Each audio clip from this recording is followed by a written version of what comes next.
Now, for those who watching and don't understand why it's important to help veterans transition, now don't get me wrong, I I put like a pinch of water of time in the military compared to her husband and other people. But even the little bit of pinch time I did, I understand that leaving from the military and coming to the civilian world, it's like it wasn't so bad for me because I did so short of a time.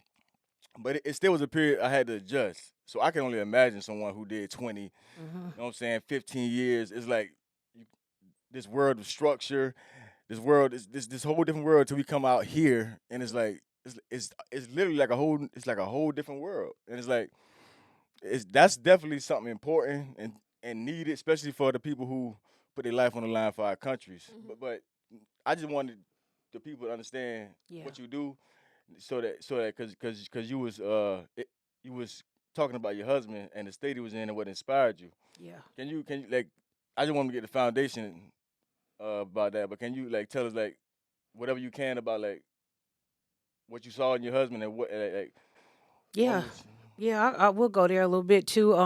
Too. So imagine, it was a lot of it was identity or in it too, because if you spent, and I don't want you to overlook the time that you did spend in it, yeah right? Because when you go into a structured environment and let's boot camp, right? yeah And they really ingrain into you the way of life, right? They might even shave your head.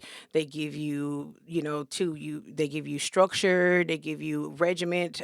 They tell you where to eat, at, what to eat, how to exercise, where you're gonna live at. This is the outfit that you're going to wear, and all your identity is being stripped, Hmm. hmm whether you know it or not. But sometimes you're not even looking at it like that. You're looking at it to patriotic, right? Hmm. You're looking at it to serve your country. You're looking at it to make a better life for yourself and your family.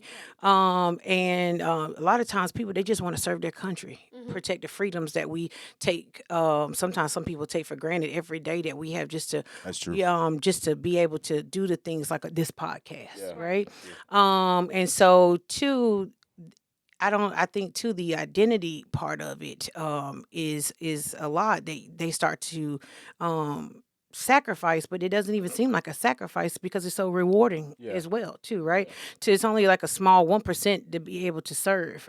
So too, when I saw him transitioning, it was just like somebody had literally popped a bubble.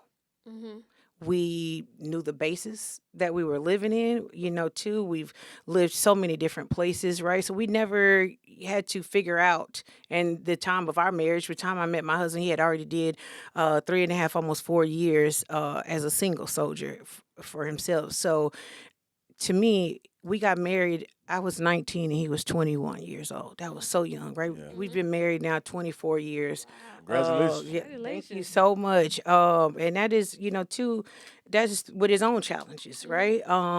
And so too is just like I think sometimes people quit things so easily. Hmm. I just wasn't willing to quit on him, Right. right? Because all of the things that I've had in my adult life, we've grown together. Right. Right. And so I was just like, you know what? Yeah, it could be hard. It could be tough. But I was like, I had never seen him like struggle with identity. Hmm. Like, where do I go? What do I do? Because one thing I think a lot of times people don't realize is he transitioned from Texas.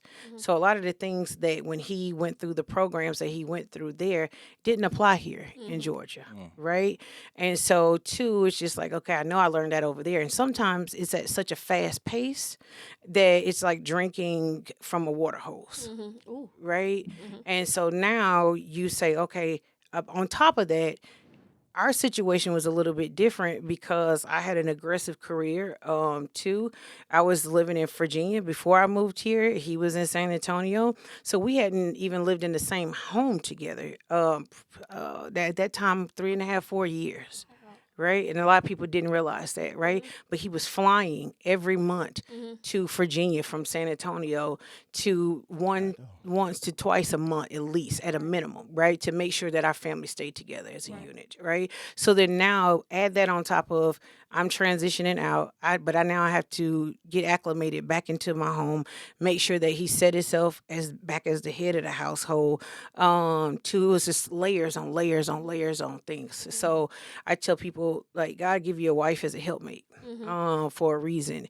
And I think sometimes we'll get in these positions, these jobs, these roles, these careers, and we'll take them like at such a high cost, like they mean more to us than our families. And Mm. mine just didn't.